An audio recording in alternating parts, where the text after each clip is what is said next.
Expectation is such a powerful thing. A belief is just a thought you keep thinking. An expectation is a thought that you've thought about so much and kept active in your vibration for so long that you just keep realizing it. Law of attraction just keeps showing you versions of it until you say, see, that's why I believe it. I believe it because it's true. And we say, no, it's true because you believe it. You say, no, I'm sure that I believe it because it's true. I've been a collector of information, Abraham. I've been living my life and I'm just not good at that. Or these things that I want just don't come to me. And we say, but the reason they don't is because you think they don't. And you say, yeah, but I think they don't because they don't. And we say, yes, but they don't because you think they don't. You say, no, I didn't think they wouldn't until they didn't. And since they aren't coming, now I think they're not coming. And we say, well, somehow you've got to figure out how to break that cycle, because the universe is not giving you what you're saying with your words. The universe is giving you what you're offering vibrationally. And what you're offering vibrationally, in other words, the universe is giving you what you mean. The universe is giving you what you expect. The universe is giving you what you've practiced thinking about.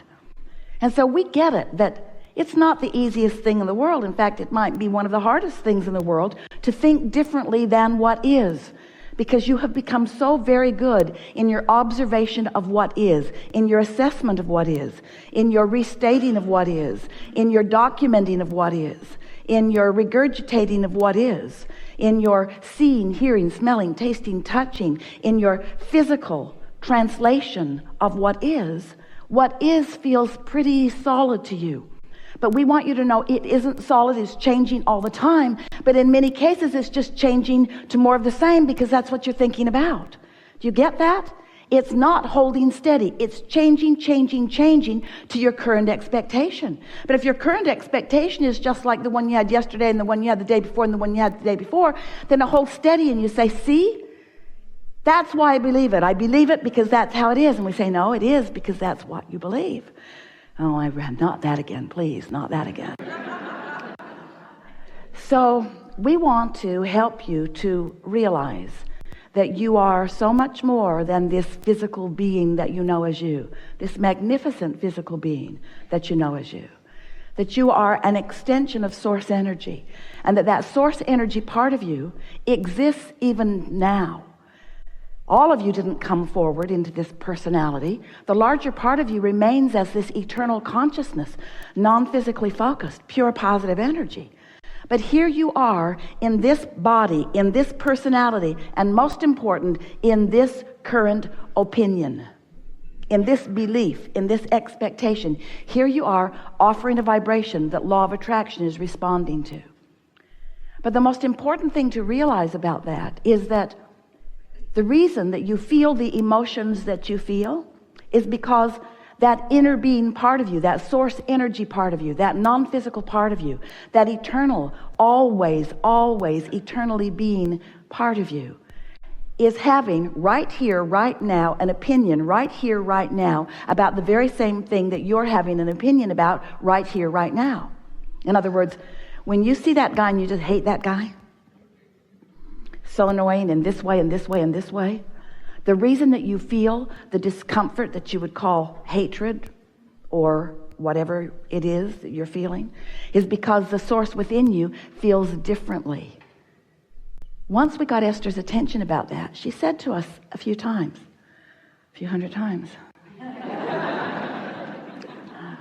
Abraham, you clearly need more information about this. I'm sure if you knew what I know, you would not be sitting on your airy fairy cloud. If you knew what I know, you would feel about this like I feel about this. And it took a while for Esther to come to understand that we don't go there. And when she does, she feels the separation is too strong a word, but she feels the vibrational variance between who she really is and who she's allowing herself to be in that moment. And that discord is really what we want to talk about. Because this gathering is about the art of allowing alignment rather than discord, the art of being tuned in, tapped in, turned on to who you really are, rather than being separated is too strong a word, but you can pinch yourself off pretty good from who you really are and what you really know. So over time, we've been talking with you about who you are. You are so important to the equation of the eternal expansion that we all are. You said, I'll go into this physical experience and I'll explore and I'll see, I'll hear, I will experience the contrast, the variety. And out of it, I will come to my personal conclusions about what I personally prefer. And the reason that you did that so clearly, you knew that so clearly before you got here, is because you understood that the whole purpose of the variety is for choosing. You said, I'll make choices that are important to me. And you knew that in doing that, you would launch rockets of desire, that you would send out vibrational rockets, because you weren't even considering your vocabulary in those days. You knew that you were an emanator of perspective, that you would emanate with clarity whatever it was that you were giving your attention to. And when you know what you don't want, you emanate a rocket of what you do want. And we said, and we will remain here, non-physically focused, free of all resistance of a physical nature. And when you send off a rocket of something you prefer, we will hold steady to that rocket, and we will hold firm to the equation that you are establishing moment by moment. And as you evolve because of this time-space reality, so will we. And we will hold to the expansion that you carve out. And you said, okay. Sounded really good to you, because you knew that as we held to that expansion, that you would be able to tell in every moment by the way you feel how close to your expanded version you are holding, or how much you have deviated from it, you see.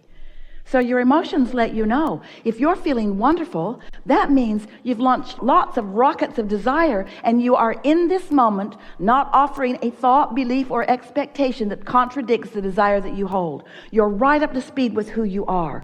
And in that moving with the flow of who you really are, you feel elation, you feel passion, you feel exhilaration, you feel really good, you feel love and appreciation, you feel joy. But if you are feeling frustration or overwhelmment, if you are feeling angst of any kind, if you are feeling anger, or if you are feeling grief, if you are feeling revenge, or any of those negative emotions that feel like despair or fear, then that means that your perspective in this moment is so far apart from the perspective of your source about the same thing. That's the most important thing to understand. It isn't that we are focused upon something entirely different and that's why we feel good. We're focused upon what you're focused upon and we feel good. And that is, no matter how you try to figure it out, what unconditional love really is. We maintain our alignment with that which is love, regardless of the condition. Now Esther wants to say, well, Abraham, if you were in the condition where I am, you might be feeling differently. And we say, do not argue for your conditional limitations.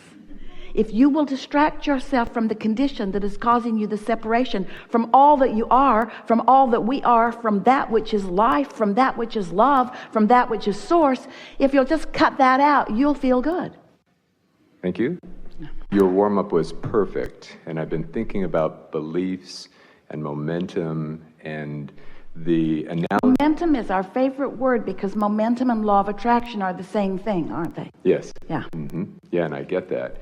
And so this model I've been thinking of is, I'm the tree, my beliefs are these strong limbs, and then the momentum are, core beliefs are the strong limbs, and then additional beliefs that spring from that are smaller branches that come out. And so what I'm interested in is thinking about core beliefs and adjusting and changing those. And as I wonder about perhaps trimming some of the branches back and not getting at a core belief. The thing is, we get what you're saying, but what you're actually saying and meaning is, I've got beliefs that are hard to change. So I'm trying to whittle them down just a little bit. Well, that's what I wonder. Are they? And what we really want to say is, rather than thinking about beliefs that you want to change, because when you think of something that needs to change, you're looking right at it, and it's not changing, it's getting stronger. Every time you look at it, it grows deeper roots and more branches. In other words, it goes down and out. And so when you instead think about what you'd like to think about, what we've been saying for a little while is that the way to stop practicing beliefs that you no longer want to perpetuate is by making them more and more general. Now, that's what your tree analogy was about. Right. But in your analogy, from our perspective, the leaves on the tree are the more specific. The branches are the more general. But also in your analogy, the branches were the more core beliefs. And so you're sort of getting in your own way about that. Yep. Just in general terms, when you are general, you are less specific. Write that down. That's really important. That was good. Truths of the universe happen here. When you are general, you are less specific. When you are less specific, there is less momentum. So if you can go back to the general that is easier for you to align with, back to the general that is easier for you to find harmony with the source within you. Once you stabilize there, then from that stable, non-resisted vibration, now new evidences of that will fill out the branches of your tree. That makes a lot of sense. And as I think about that, and I practice that a lot and getting general, I've got little boys that help me get very general and play, and so that's all really good. As far as beliefs, how many core beliefs do people have? Is there and there I am, I'm focused on it again, I get it. Well, let's get back to the really core of who you are.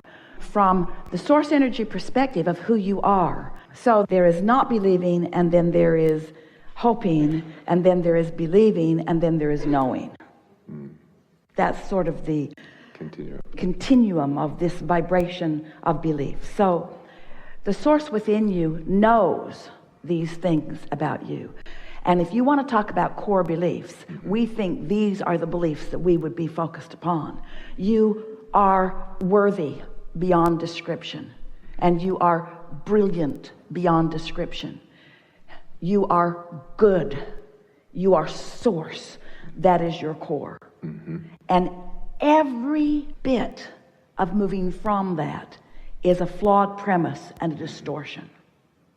So there are so many things that humans focus upon out here in the physical world that contradicts their core beliefs. Now, there are many more we can go for. A core belief, a source energy, core belief is that all really is well. That we are eternal beings. So think about how many things that you might stumble across in a day that contradict that knowing that the source within you holds, that well-being does abound. So maybe it would be easier for you to just say, well, I've got one core belief, and that's in well-being. And anytime I deviate from that, then I get crossways of what the source within me really knows. So then you take that knowing that source within you holds, knows, is, and understand that source, inner being, whatever you want to call it, is focused right here out on the leading edge with you, right here in the moment where you're doing whatever it is you're doing, with all of that knowing, that core believing, that opinioning, all of that focused right here with you. And you can tell in every single moment what your deviation of that core is. You can just tell. So we really want to say to you, we don't want to be impertinent, but we sort of kind of do. We want to be so blunt. What difference does it make how many different ways you all have figured out to deviate from the core premise of well-being? In other words, because when you start counting them, those are the things that you're counting. There's just a belief in well-being, a knowing in well-being, an expectation of well-being. And you know what? Well-being continues and continues and continues. Find any little piece of anything that feels good and give it your undivided attention and call it my core belief for today. My core belief for today. Things are always working out for me. In what way, in this moment, can the universe demonstrate to me the goodness that is me, the clarity that is me, the love that is me, the worthiness that is me?